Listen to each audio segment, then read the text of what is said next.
धर्म पुराण, the essence of India. आध्यात्म, संस्कृति, संस्कार, जीवन का आधार। क्या ईश्वर मनुष्य रूप में जन्म लेते हैं? क्या ईश्वर किसी स्त्री के गर्भ में आते हैं? अवतार मनुष्य रूप में होकर भी मनुष्य से कैसे अलग होते हैं? मित्रों नमस्कार, धर्म पुराण में आपका स्वागत है। आज हम एक ऐसे विषय पर चर्चा करेंगे जिसे आमतौर पर गहराई से नहीं समझा गया है। जिन लोगों ने व्यापक और गहरा अध्ययन, मनन और चिंतन किया है, उन्हें इसकी जानकारी है। जिन लोगों ने अच्छे संतों के साथ सत्संग किया है या जिन पर किसी संत की कृपा हो गई है, वे भी इस विषय को जानते हैं। लेकिन आम लोग इस विषय से अनभिज्ञ ही रहते हैं। मंदिर हम लोग भगवान श्री राम का जन्मदिन चैत्र माह की नवमी को और श्री कृष्ण का जन्म श्रावण मास की अष्टमी को मनाते हैं। आम बोलचाल में ऐसा कहा जाता है कि इन तिथियों पर क्रमशः श्री राम और श्री कृष्ण का जन्म हुआ था।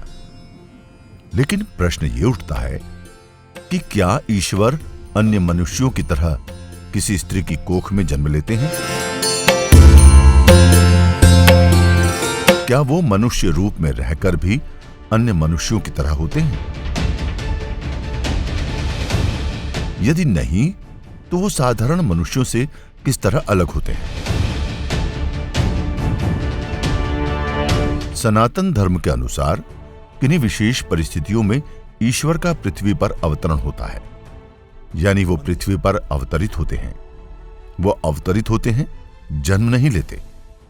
जन्म और मरण तो मनुष्यों और अन्य जीवों का होता है, ईश्वर का नहीं।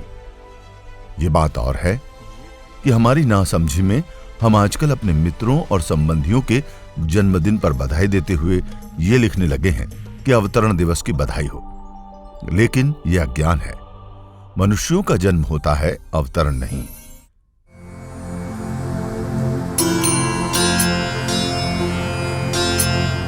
बहरहाल हम अपने मूल विषय की ओर चलते हैं। हम रामचरितमानस के आधार पर भगवान श्री राम के अवतार और इससे जुड़े कुछ महत्वपूर्ण तथ्यों पर चर्चा करते हैं। बालकांड के दोहा क्रमांक 192 को पढ़िए। यह है विप्रधेनु सुर संतहित लीन मनुज अवतार निज इच्छा निर्मित तन माया गुर गोपाल। अर्थात ब्राह्मण, गौ, देवता और संतों के हित में ईश्वर ने मनुष्य अवतार लिया। उनका शरीर उनकी अपनी इच्छा से रचित और माया यानी सत्व, रज और तम तीनों गुणों तथा इंद्रियों से परे है।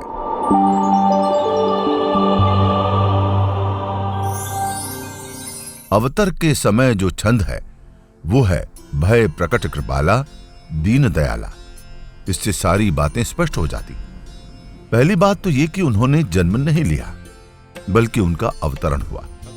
दूसरी बात ये कि उनका शरीर उनकी इच्छा से निर्मित अर्थात चिन्मय स्वरूप है। ये चौपाई है कि जा दिनते प्रभु गर्भ ही आए, सकल लोक सुख संपत्ति छाए। इस बात को ज्ञानी संतों ने स्पष्ट किया है। उनके अनुसार प्रभु गर्भ में नहीं आए, माता कौशल्या को सिर्फ इसका एहसास हुआ। पवन देव उदर में गर्भाधान जैसी प्रतीति कराते हैं। भगवान श्री कृष्ण ने भी श्रीमद् भगवद गीता में कहा है कि जन्म कर्म चमे दिव्यमेवं यो वेत्ति तत्वः। अर्थात मेरे जन्म और कर्म दिव्य अर्थात अलौकिक हैं। जो लोग उनके वास्तविक स्वरूप को न समझकर उन्हें भी साधारण मनुष्य की तरह देहधारी मानते हैं, वे मूर्ख हैं। श्री राम का शरीर दिव्य और चिन्मय है। मनुष्य शरीर में जो विकार होते हैं वो उनसे रहित हैं। उनका रूप और तेज अलौकिक है। जो भी उन्हें एक बार देख ले वो उन पर मोहित हो जाता है। यहां तक कि उनसे युद्ध करने आए भयंकर राक्षस खरदूषण भी उनके रूप को देखकर मोहित हो जाते हैं। श्री राम के मनुष्य रूप में होने का भी उनकी दिव्यता समय समय पर सामने आई है। इस विषय पर अलग से चर्चा करेंगे। इस प्रकार हम देखते हैं कि बोलचाल में भले ही भगवान के जन्म की बात कही जाए, लेकिन वो जन्म नहीं अवतार लेते हैं। अवतार का विशेष प्रायोजन होता है। वस्तुतः ईश्वर जन्म मरण से परे हैं। उनका न आदि है न अंत। किसी भी स्त्री का शरीर इतना पवित्र नहीं है कि ईश्वर उसमें प्रवेश कर सकें। मित्रों, हमारा ये एपिसोड आपको अच्छा लगा हो तो इसे लाइक कीजिए, चैनल को सब्सक्राइब कीजिए, बेल आइकन को अवश्य दबाएं ताकि आपको हमारे नोटिफिकेशन प्राप्त होते रहें। देखते रहिए धर्म पुराण। यदि आपको ये वीडियो पसंद आए तो कृपया लाइक करें, सब्सक्राइब करें और बेल आइकन को जरूर क्लिक करें।